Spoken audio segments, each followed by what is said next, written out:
On se retrouve pour ça.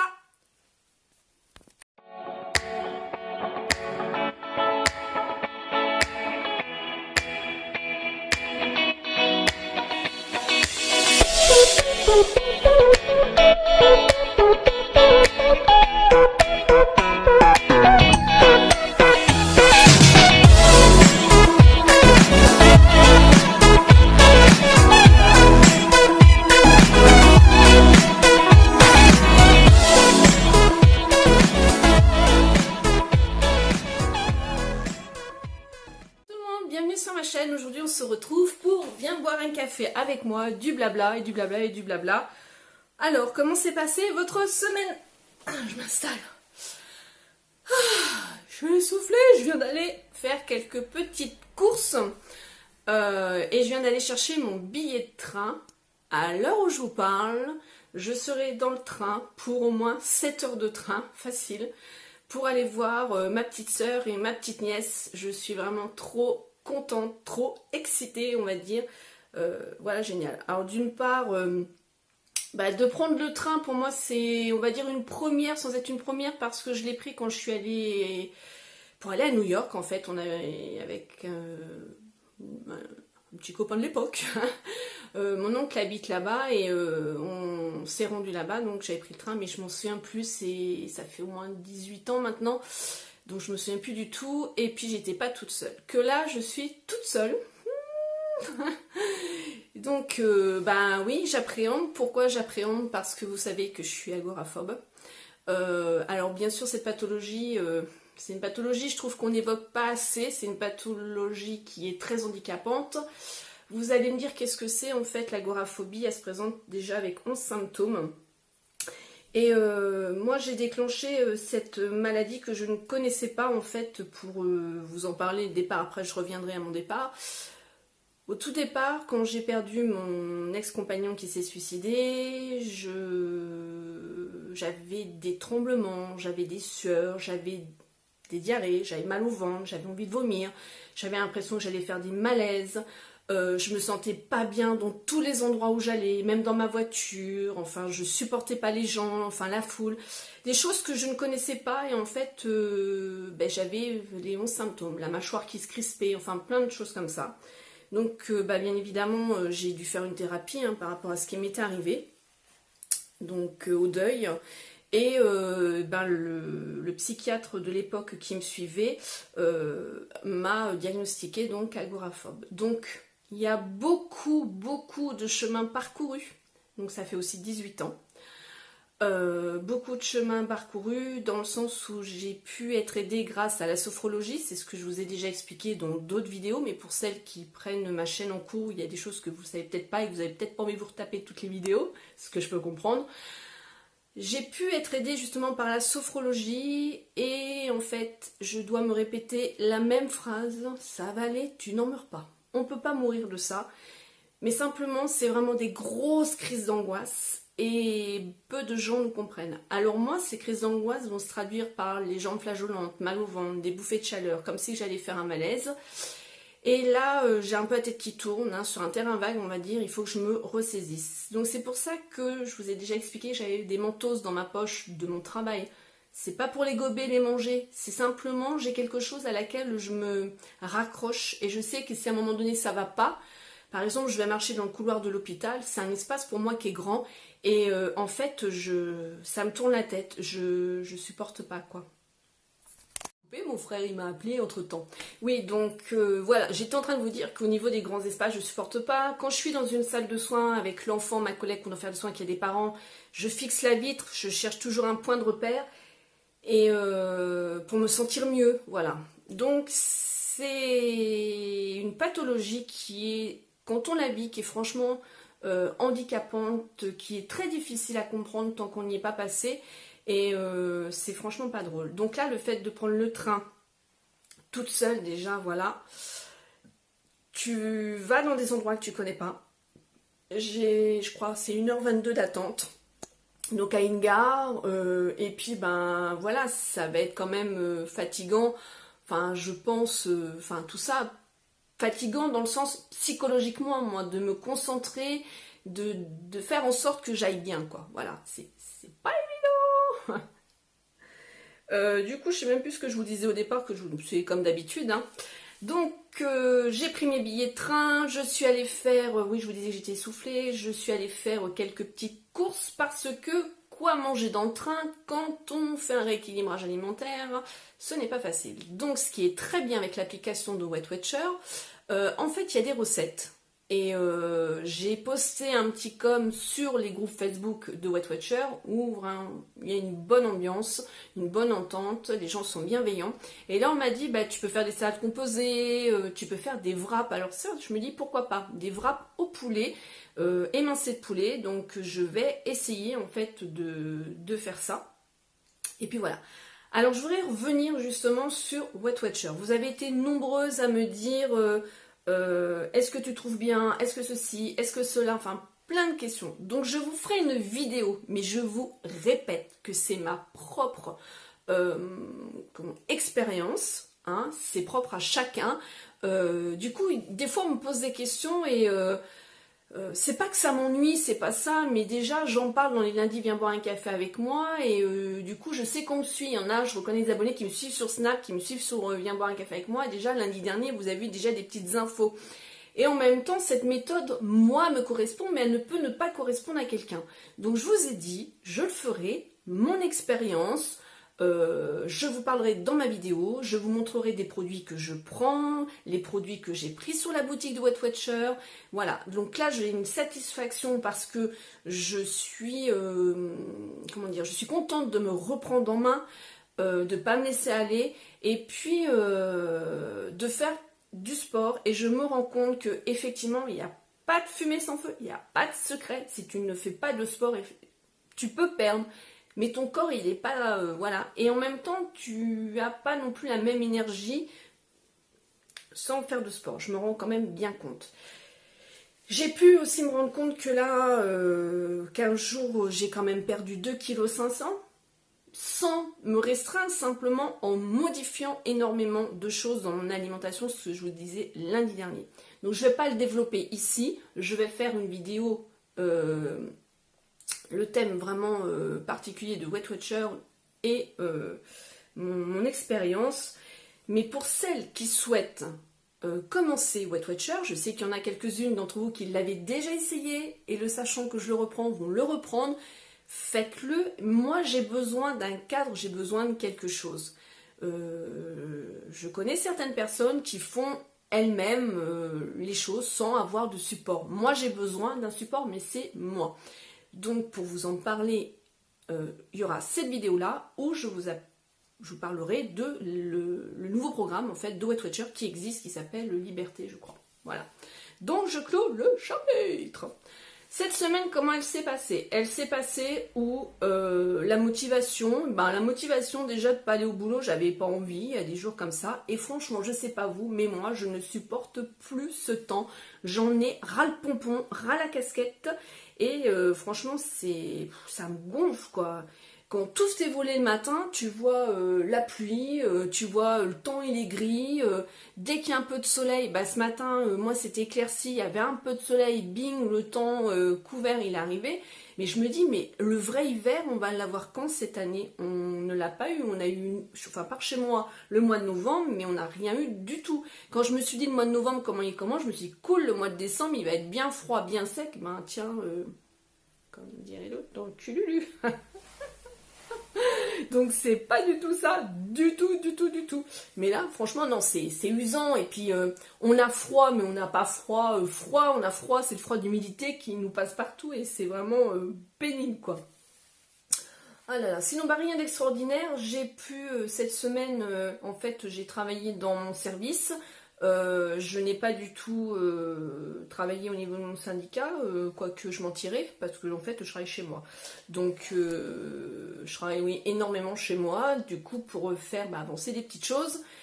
Et je vais en profiter d'avoir ma chaîne, rappeler à tous les soignants, IDE, AS, même ASH, et à tout le personnel, et à toute la population. Le mardi 30 janvier, vous avez national des rassemblements pour soutenir les EHPAD.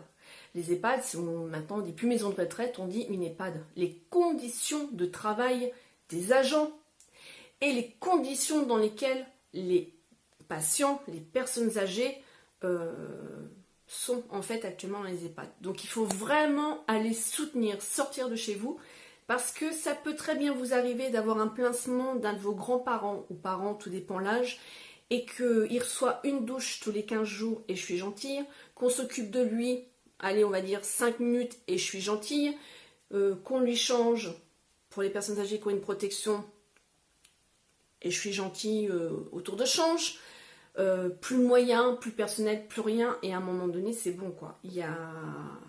Je comprends pas, même au niveau de l'État là, je comprends pas, ça je suis une révolutionnaire, hein. Mais quand on voit tous les hôpitaux, beaucoup de services sont en grève, il y a eu encore des suicides là récemment, de collègues AS ou IDE, et que l'État ne fait rien et qui continue en fait de fermer des services, de fermer des lits, de supprimer du personnel, mais où on va? À un moment donné, mais moi je suis révolutionnaire et tout le monde n'est pas comme moi, il y a beaucoup de gens qui ont peur, qui craignent la répression au niveau des directions, mais à un moment donné, il va falloir que la population, il va falloir que le milieu de la santé, il sorte et puis qu'il fasse un mai 68, je veux pas aller jusque là, mais c'est notre santé. Mais c'est un truc de dingue. En 2018, il faut voir la santé. Est-ce que vous avez vu en Angleterre, juste petite parenthèse, ça peut vous gonfler, vous passez, ou vous reculez, ou vous passez, ou vous coupez, mais je suis obligée d'en parler, hein. En Angleterre, 55 000 opérations ont dû être annulées du jour au lendemain. Du jour au lendemain. En Angleterre, c'est pas la France, hein. En Angleterre. Et la ministre s'est excusée publiquement. Ben, on s'en fout de tes excuses, en fait, mon gars, hein. Parce que tu fermes, comme chez nous, les lits, le personnel, enfin tout quoi. Suppression du personnel. Mais ils attendent quoi au juste? On se le demande. De toute façon, ça avance à vitesse où les riches, les pauvres, il n'y aura plus au milieu, on ne pourra plus se faire soigner. On revient vraiment en arrière, mais un truc de malade. Les maladies comme, je vais dire, la tuberculose qui revient à grands pas, certaines pathologies comme la coqueluche, je vous parle, enfin voilà, la peste qu'il y avait dans le temps, mais on y court là, on va revenir, les gens n'auront plus de moyens pour se faire soigner. Déjà là, il y a beaucoup de gens dans la précarité, c'est très difficile. Ne serait-ce que moi qui est maman seule qui travaille, j'ai pu vous l'expliquer, pour les lunettes, le prix, et pourtant j'ai pas pris les plus chères, je m'en fous des montures, c'est une monture qui me convienne quand même, mais les lunettes, je vois ma fille qui fait de l'orthodontie, oui c'est de l'esthétique, mais pas que ça, faut pas voir que ça.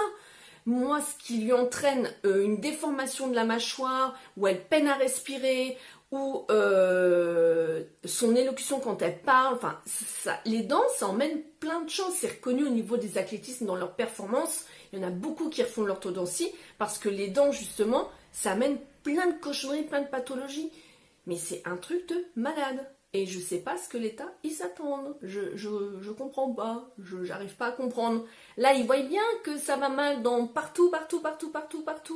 Et la T2A, qui est les soins, donc au tarif à l'acte de l'activité, ça nous a tués, effectivement. Mais ils attendent quoi pour remettre comme c'était? Et puis, enfin, je sais pas.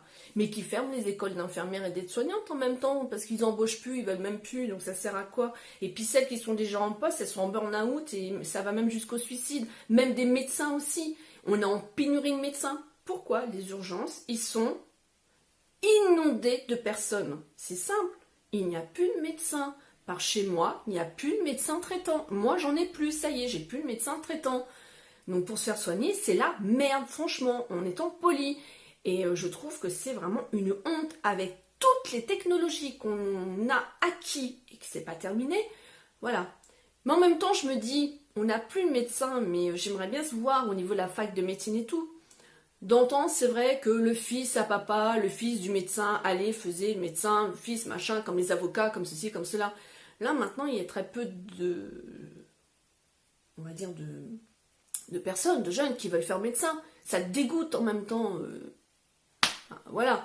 Donc, il n'y a plus, on va dire, de spécialistes non plus sur le marché, il n'y a plus d'ophtalmo, il n'y a plus de dermato, il n'y a plus de gynéco, il n'y a plus de pédiatre, il n'y a plus rien, mais c'est partout. À un moment donné, aider justement les jeunes qui souhaiteraient devenir pédiatre, dermato, autres, mettez des moyens en place aussi, parce que les études, c'est un coût aussi. Il faut qu'ils bossent. Donc ils vont se taper la fac de médecine, machin et tout, mais en même temps, pour payer leurs études, il faut qu'ils bossent, les jeunes, parce que les parents comme moi, eh ben, ils rament toute leur vie, ils veulent que leurs gamins arrivent à payer leurs études, mais ils ne peuvent plus, ils sont obligés de s'endetter, ils font des prêts. Voilà où on en est en France. Moi, voilà, la révolutionnaire, c'est moi. Il y en a peut-être d'autres, mais à un moment donné, punaise, mais ça me gonfle d'une force, quoi. On peut même plus offrir, mais quoi que ce soit à nos parents, puis c'est tout comme ça.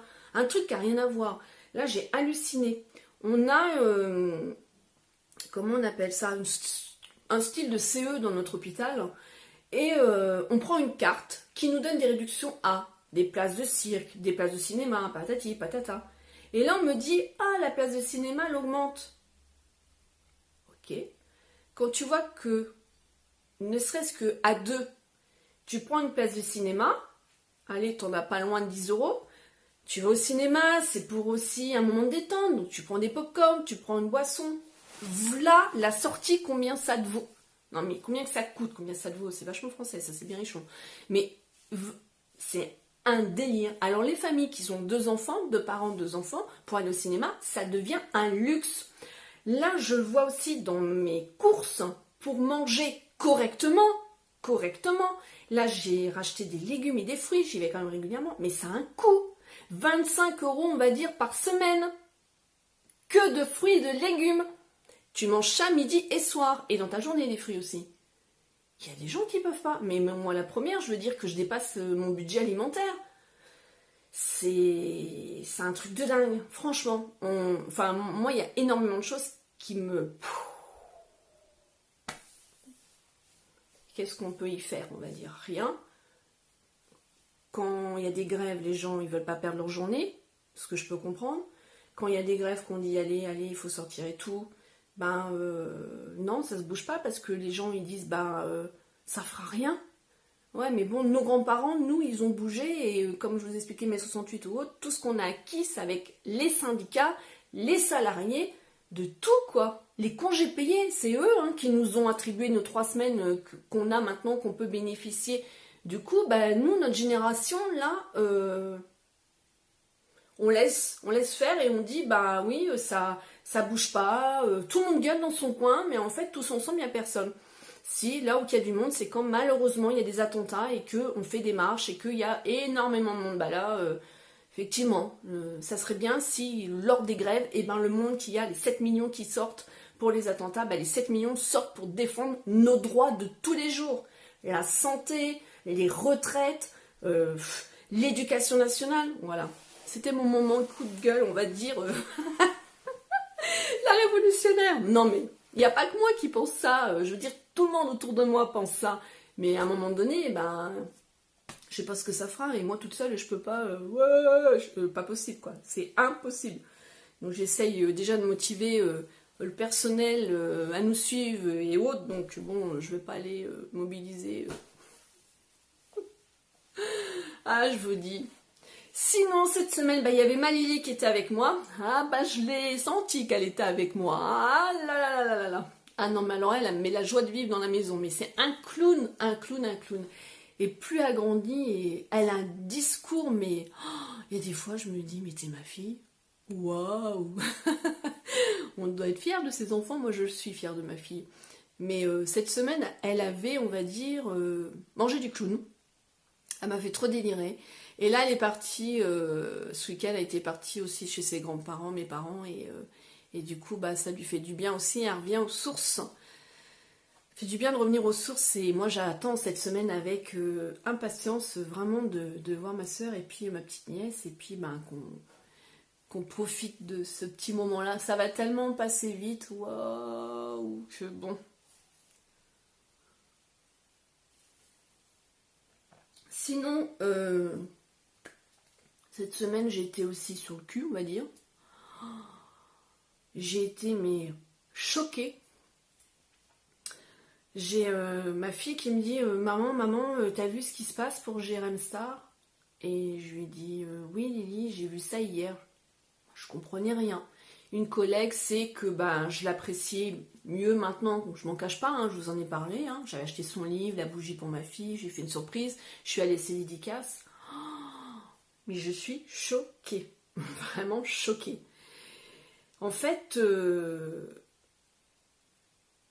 pour faire court, pour celles qui ne savent pas trop ou qui connaissent pas, c'est un personnage public, on va dire un blogueur, journaliste, qui est contre la télé-réalité, et en fait il a toujours descendu les gens qui font de la télé-réalité en balançant excusez-moi du terme, mais des merdes sur eux, en leur faisant du mal et tout ça.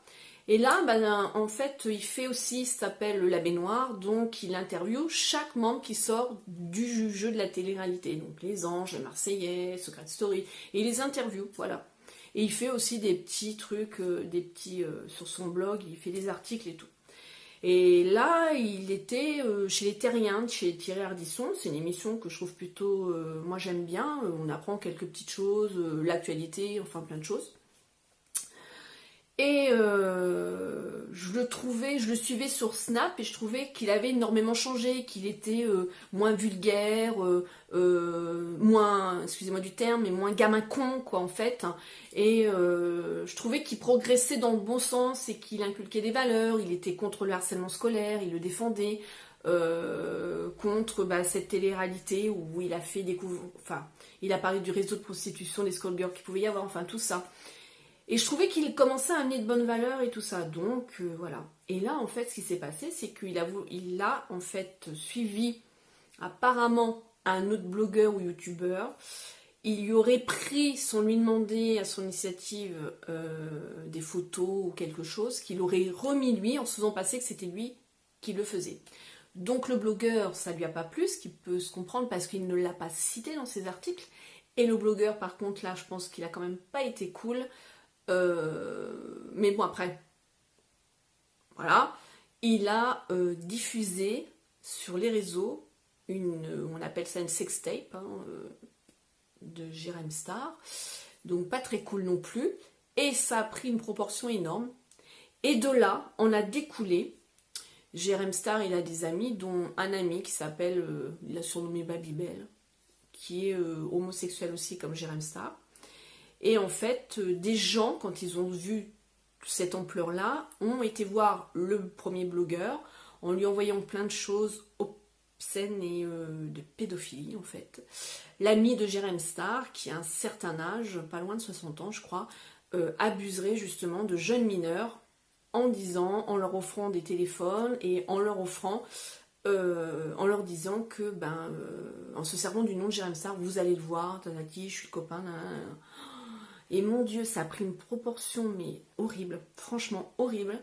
Et moi, là, j'ai dit à ma fille, stop, tu t'enlèves de tous ces trucs à lui, je veux même pas en entendre parler. Je ne sais pas si c'est vrai, je ne sais pas si c'est faux, il n'y a jamais de fumée sans feu, comme on dit. Là, il a fait un communiqué de presse pour s'expliquer en disant qu'il ne cautionne pas et qu'il n'était pas au courant de ce que son ami faisait. J'ai un peu le mal à le croire quand même.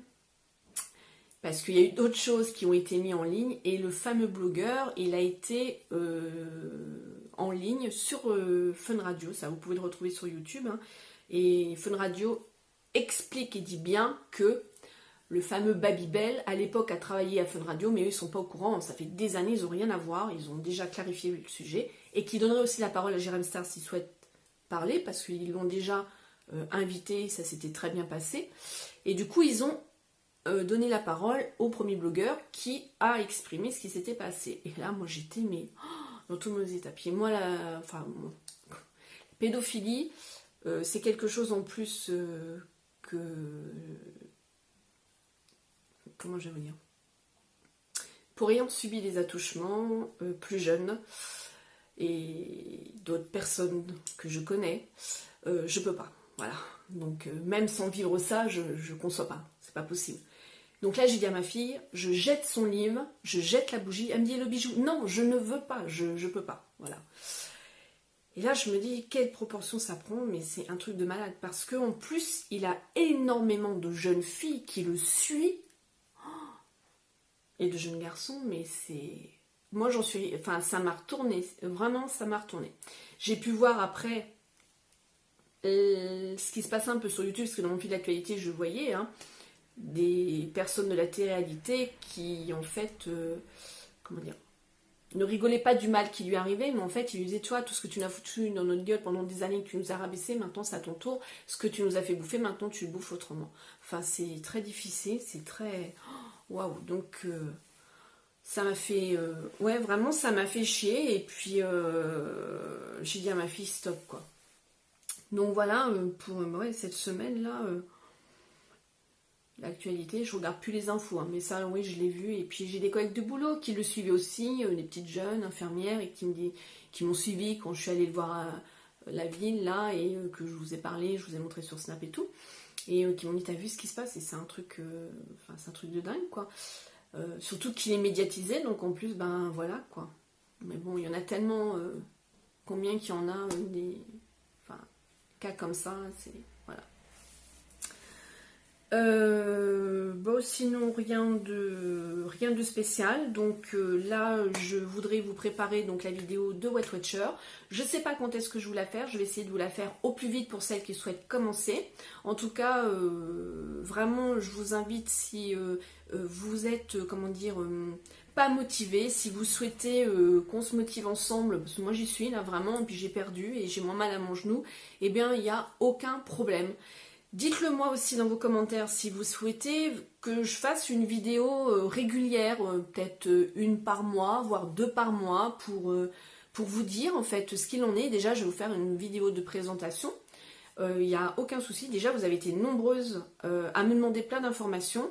Et voilà, je voulais aussi vous remercier de tous vos messages que vous m'avez envoyés la semaine dernière. Ça m'a fait vraiment chaud au cœur. Vous mes abonnés, vous mes copines youtubeuses aussi, ça m'a énormément touchée, et du coup je vous envoie plein de bisous. J'avais sûrement peut-être des choses à vous présenter, mais en fait je prépare jamais mes vidéos, et du coup là ça a été du blabla, et peut-être que je vous ferai des retours du produit ou autre, parce qu'il y a des petites choses, faut que je reverrai ça quand je reviendrai. Ça prendra son rythme. J'ai ma fille ce matin qui me dit maman, c'est normal que tu fais qu'une vidéo par semaine maintenant, t'en fais plus d'autres? Oh. Et je lui dis bah oui, c'est normal. Elle me dit ah bon, et pourquoi? Je lui dis parce que non seulement j'ai pas le temps, donc je privilégie la vidéo du lundi, et en même temps je fais des vidéos quand j'ai envie ma fille, hein. Et elle me dit oui, mais dis-moi, elle dit j'aime bien te voir. J'ai dit tu me vois tous les jours. Elle me fait trop délirer. Et après elle me dit oh non, elle dit en fait tu parles de trop, elle dit même tes snaps, elle dit tu me saoules comme ça, elle me dit tu me saoules, elle me dit tu parles de trop, t'es tout le temps en train de parler. Mais j'ai dit c'est ça Lily en fait, le snap et puis les vidéos. Elle m'a fait trop rire quoi. Enfin voilà, bon, je suis une pipelette, hein. Après c'est vrai que les vidéos à thème, c'est vrai que j'en fais beaucoup moins, et parce que je n'ai pas le temps. Il y a les idées et il n'y a pas le temps. Je pense que peut-être je vous ferai à un moment donné, quand j'étais chez mes parents l'année dernière, j'aurais dû vous faire une FAQ, c'est une foire à questions. Et du coup ça, je l'avais enregistré, mais je l'avais perdu au moment où j'avais eu des soucis, si vous vous souvenez. Et je pense que j'en ferai sûrement une, peut-être que vous avez des questions particulières à me poser. Si ça dépasse ma vie privée, que je ne souhaite pas parler, je n'en parlerai pas, ça vous le savez. Mais je pense que oui, je ferai, pourquoi pas, une foire à questions. Ça permettra pour celles qui ne me connaissent pas, vous allez me connaître. Et puis pour celles qui me suivent, peut-être de savoir voilà, d'autres choses. Et bien en tout cas, moi je vous souhaite une bonne semaine. Si vous n'êtes pas sur Snap, je vous invite à aller sur Snap. Je vais essayer de snapper un peu plus comme j'étais un peu avant, pour vous donner plus de nouvelles. Instagram, toujours Insta, c'est aussi un de mes réseaux préférés. Ma page Facebook, c'est vrai que je suis beaucoup moins. Et je trouve que vous êtes beaucoup plus sur Snap, en dessous de mes vidéos, et sur Instagram. Même Twitter, ça commence à venir Twitter. De toute façon, Twitter, j'y vais pas pour tweeter, mettre quelque chose en particulier. C'est souvent Instagram que je rebalance sur Twitter. Pour celles qui n'ont pas aussi Instagram, ça permet de me suivre sur Twitter. Je vous fais plein de gros bisous. Je vous dis à bientôt. Prenez soin de vous. Ciao!